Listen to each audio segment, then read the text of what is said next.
In the jingly-jangly town of Tinkertoon, where the streets were paved with humming cobblestones, lived a young gnome named Finnian Fizzlepop. Finnian was a genius inventor, but he had one tiny, enormous problem. He was a perfectionist. If his self-stirring soup spoons spun even a millisecond too slow, he'd call it a catastrophic failure. One day, a terrible thing happened.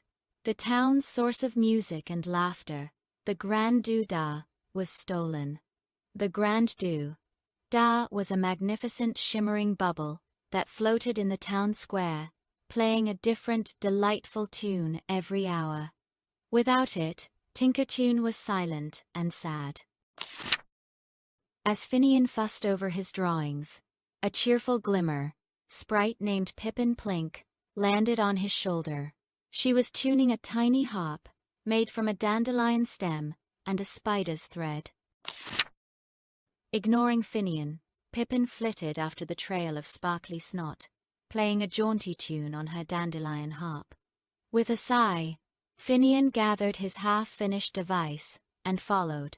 The trail led them straight to the soggy Splendidoodle swamp. There, in the middle of the swamp, sat a gigantic, fluffy, sad-looking creature. It was Boondle, and perched on his head, glimmering sadly, was the Grand Doo-Dah. He didn't steal it. He snatched it. Poor Boondle. You must have terrible allergies. Aha! A simple problem of adhesion. My perfect retrieval device will use its anti-static pincers to pluck it off. Observe. While Finnian tried to fix his machine, Pippin looked at Boondle. His nose was twitching. Hair's going to sneeze again. Quick! What makes you stop sneezing? Boondle. Only the sound of the lullaby of the lost lotus. But the lotus flower only blooms when it hears a perfect G-flat. Aha! A perfect G-flat. I have one right here.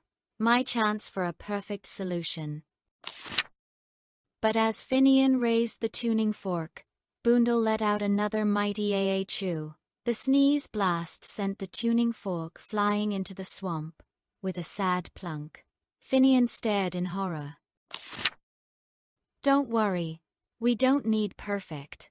We just need Pippin.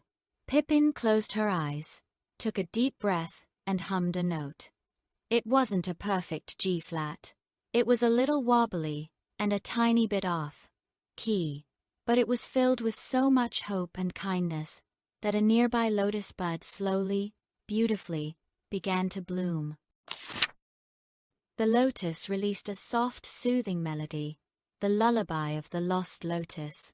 Boondle's sniffles subsided. His nose stopped twitching. He sighed a happy, non-sneezy sigh. The magical suction holding the Grand Doo-Dah vanished, and it floated gently into the air. The Grand Doo-Dah, happy to be free, played a triumphant march all the way back to Tinkertoon. Finnian didn't build a perfect machine, but he did build a wonderful, mud-proof hat for Boondle to keep the pollen out. Pippin formed a band with the swamp frogs, and Finnian learned that a good enough idea, especially when shared with a friend, could be more wonderful than any perfect plan.